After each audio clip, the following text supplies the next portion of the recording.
ये ईद वाले दिन की है। मेरी छोटी बेटी तैयार होके तो अपनी वीडियो बनवा रही थी, तो ज़्यादा वीडियो मैंने कोई शूट नहीं की। ये चांद रात की क्लिप्स हैं, यहाँ पे इरसा और मलाइका को मैंने मेहंदी लगाई थी। तो इससे ज़्यादा शूटिंग वगैरह व्लॉग नहीं किया, क्योंकि हम ईद करके जो है ना इन लॉज चले जाते हैं। तो जो फैमिली का टाइम होता है मैं समझती हूँ वो फैमिली को ही देना चाहिए। तो ये ईद के तीसरे दिन का व्लॉग था। यहाँ पे मेहमान आए थे, उनके लिए मैंने सादा मटन का सालन बनाया था। अच्छा, इसके जो ना शुरू वाले क्लिप थे वो पता नहीं मैं कैमरा ऑन करना ही भूल गई, तो वो शूट नहीं हुए। तो यहाँ पे जो है ना मैंने गोश्त को गलाने के लिए उसमें प्याज, लहसुन, हल्दी, नमक और थोड़े से गरम मसाले डाल के ना उसको बॉयल करने के लिए रख दिया। तकरीबन 15 मिनट का प्रेशर दिया। तो यहाँ पे जो है ना गोश्त हमारा तकरीबन 80% जो है ना वो सॉफ्ट हो चुका था। तो इसको मैंने दूसरे पतीले में ट्रांसफ़र कर दिया था, ताकि इसकी अब अच्छे से भुनाई हो, जो एक्स्ट्रा पानी है वो खुश्क हो जाए। फिर इसमें 4 बड़े साइज़ के टमाटर है ना 2 हिस्सों में काट के मैंने इसमें डाल दिया, और इसको जो है ना कुछ देर के लिए कवर करके मैं इसको पकने के लिए छोड़ दूँगी, ताकि जो पानी है वो भी खुश्क हो जाए। तो यहाँ पे जी तकरीबन जो है वो पानी खुश्क हो गया था और टमाटर का छिलका भी सॉफ्ट हो गया था। तो यहाँ पे छिलके मैं रिमूव कर रही थी। आप बताइए, आप सबकी ईद कैसी गुज़री? उम्मीद है आप सबकी ईद बहुत अच्छे से गुज़री होगी। तो हमारी ईद भी बहुत अच्छे से गुज़री, लेकिन बस ये है कि गांव में ना गर्मी बहुत ज़्यादा होती है। तो इस लिहाज से, गर्मी के लिहाज से, गर्मी की ईद थी तो ज़ाहिर है गर्मी तो लगनी थी। तो यहाँ पे टमाटरों को जो है ना वो मैं ब्लेंडर में डाल के ना ब्लेंड कर लूँगी, ताकि अच्छे से इनका पेस्ट बन जाए। तो इसी तरह जो है ना वो पानी जैसे ही मटन का खुश्क होगा ना, तो फिर इसकी भुनाई भी होगी, और इसमें बाद में ना इसमें और मसाले भी शामिल होंगे। तो यहाँ पे ब्लेंड किए हुए टमाटर मैंने इसमें शामिल कर दिए थे, और इसके साथ ही कुछ मसाले मैं इसमें डाल दूँगी। सुरख मिर्च पाउडर था वो इसमें 1.5 टीस्पून मैंने डाल दिया था। हल्दी हाफ़ टी स्पून था। कुटी काली मिर्च जो है ना 1 टीस्पून था, और इसमें धनिया पाउडर था वो तकरीबन 2 टीस्पून था, और साथ में थोड़ा सा साबुत ज़ीरा भुना हुआ जाएगा। और इसके अलावा जो है ना थोड़ा सा जो इसमें गरम मसाला था पिसा, वो मैंने डाल दिया था। अब इसकी अच्छे से भुनाई करेंगे जब तक कि इसका पानी खुश्क नहीं हो जाता। तो इसकी तेज़ आंच पे मैं भुनाई करती जाऊंगी, और जहाँ तक कि पानी जब इसका खुश्क हो जाएगा तो इसमें मैंने ऑयल को शामिल कर दिया।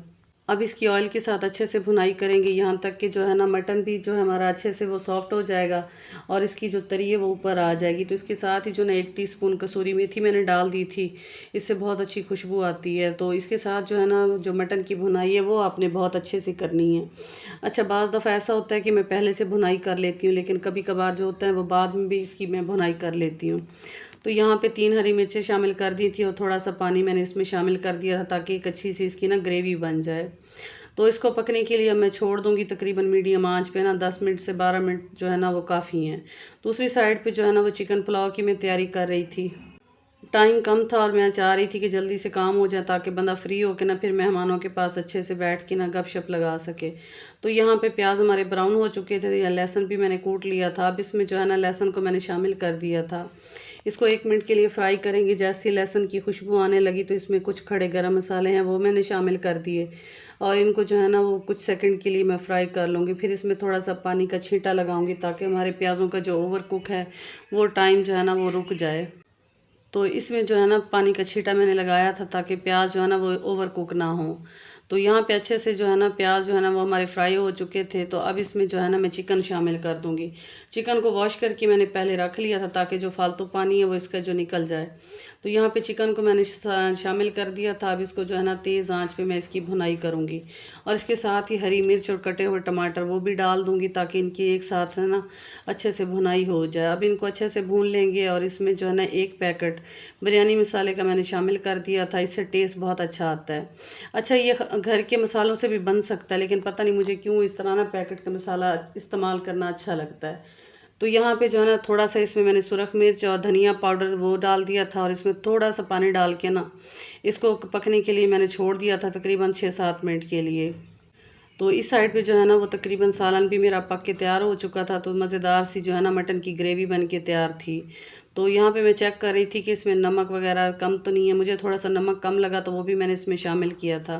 यहाँ पे कटा हुआ धनिया मैंने इस पर डाल दिया, और इसके साथ ही ना गरम मसाला जो है वो 1 टीस्पून वो भी इसके ऊपर डाल दिया था। इससे भी बहुत अच्छी खुशबू आती है, और खाने का टेस्ट भी बढ़ जाता है। तो यहाँ पे सालन बन के तैयार हो चुका था। इस साइड पे जो चिकन की अच्छे से भुनाई हो चुकी थी, तो फिर इसमें जो है ना मैंने चावलों का पानी शामिल कर दिया, और जो इसमें चाइना साल्ट है वो भी इसमें डाल दिया, और नमक जो है ना वो चख के बराबर कर दिया था। इसको कवर करके ना पकने के लिए छोड़ दिया। तो यहाँ पे हरे धनिए की मैं चटनी बना रही थी। उसके लिए जो है ना 2 हरी मिर्चें मैंने ले ली थी, क्योंकि मिर्चें जो है ना आजकल अच्छी खासी कड़वी आ रही थी। तो उसमें जो है ना थोड़ा सा दही और जो है ना वो हरा धनिया मैंने शामिल कर दिया था, और बस इसके ज़्यादा मैंने कुछ नहीं डाला। अब इसको जो है ना मैं अच्छे से जो है ना वो ब्लेंड कर लूँगी और इसका एक स्मूथ सा पेस्ट बना लूँगी। तो इसको जब अच्छे से ग्राइंड कर लिया था तो इसको दही में मैंने मिक्स कर लिया था, और इसके साथ ही थोड़ा सा नमक शामिल करके तो इसको अच्छे से मिक्स कर लिया था। तो ये मेरी जो है ना दही की चटनी, हरे धनिए की चटनी जो है बन के तैयार हो गई थी। तो यहाँ पे जो है ना चावलों का पानी में अच्छा सा बॉयल आ गया था। तो इसके साथ ही मैं इसमें चावल शामिल कर दूँगी। चावलों को तकरीबन मैं ना 1 घंटा पहले ही भिगो के रख देती हूँ।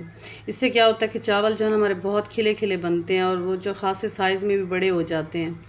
तो चावल जो है ना अगर आप जल्दी से भिगो के, टाइम कम हो तो डाल सकते हैं, अगर आपके पास टाइम हो तो इसको अच्छे से ना पहले भिगो के 1 घंटा पहले लाजमी रखा करें।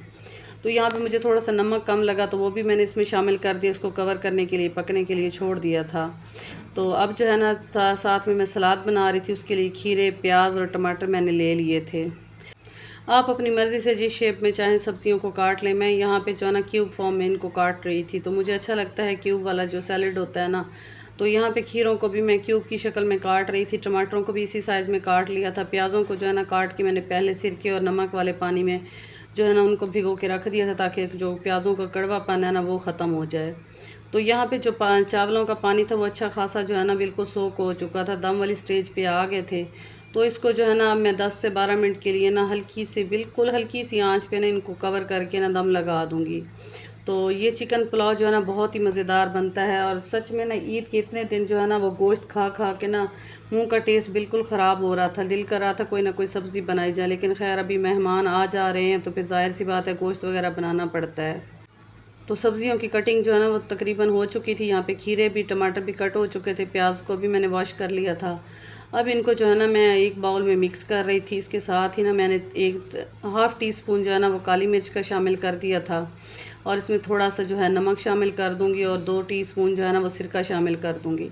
तो इससे जो है ना सलाद का टेस्ट बहुत अच्छा आता है। इसको अच्छे से मैं मिक्स कर लूँगी और इसको साइड पे ना रख दूँगी। तो आप भी ज़रूर बना कर ट्राई कीजिएगा। इस तरह का सलाद ना गर्मियों में सब्ज़ी के साथ, सालन के साथ, गोश्त के साथ बहुत अच्छा लगता है। आप चावलों पे भी डाल के खा सकते हैं, इसका टेस्ट बहुत अच्छा आता है। तो यहाँ पे सलाद भी तैयार हो चुका था, और मेरा जो सालन था वो भी बन के तैयार हो चुका था। चावलों को मैंने दम लगा दिया था। इतने में जो है ना वो मेहमान आ गए थे, उनके लिए जो है ना मैंने इरसा को बोला कि आप जल्दी से ना मिल्क शेक बना लो। तो यहाँ पे आड़ू और मैंगो जो है ना वो दोनों फ्रीज़ किए हुए मेरे पास पड़े थे, तो जल्दी से ना फटाफट बन जाता है। अगर आपके पास पहले से ना चीज़ें मेंटेन की हुई हों और फ्रूट्स वगैरह कट किए और फ्रीज़ किए हो ना, तो यहाँ पे ज़रा भी देर नहीं लगती। तो यहाँ पे इरसा जो है ना वो जल्दी से ना मिल्क शेक बना रही थी, और चावलों का दम जो है ना वो लग चुका था। इसको मैंने बाहर जो है ना वो खोल लिया था। इसकी बहुत प्यारी खुशबू आ रही थी। बस आज की वीडियो यहीं तक थी। इजाज़त दें, अल्लाह हाफिज़।